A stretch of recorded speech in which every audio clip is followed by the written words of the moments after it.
corde roide. Du temps que j'en étais épris, les lauriers valaient bien leur prix. À coup sûr, on n'est pas un rustre, le jour où l'on voit imprimer les poèmes qu'on a rimés. Heureux qui peut se dire illustre. Moi-même un instant je le fus. J'ai comme un souvenir confus d'avoir embrassé la chimère.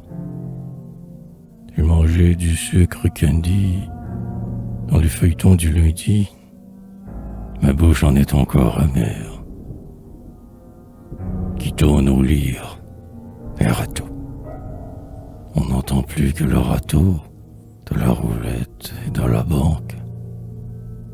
Viens devant ce peuple qui bout, jouer du violon debout sur l'échelle du saltimbanque. Car si jamais ses yeux vermeils ne sont là de voir le soleil sans baisser leurs fauves paupières, le poète n'est pas toujours en train de réjouir les jours et de civiliser les pierres. En vain les accords de sa voix ont charmé les monstres. Parfois, loin des flots sacrés, il émigre.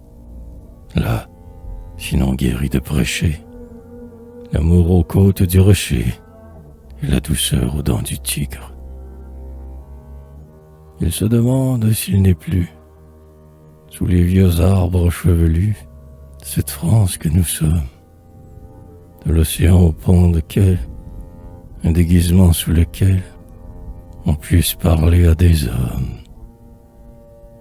Et, voulant protester du moins devant les immortels témoins en faveur des dieux qu'on réunit, quoique son âme soit ailleurs, il te prend tes masques railleurs et ton rire, ô sainte tyrannie.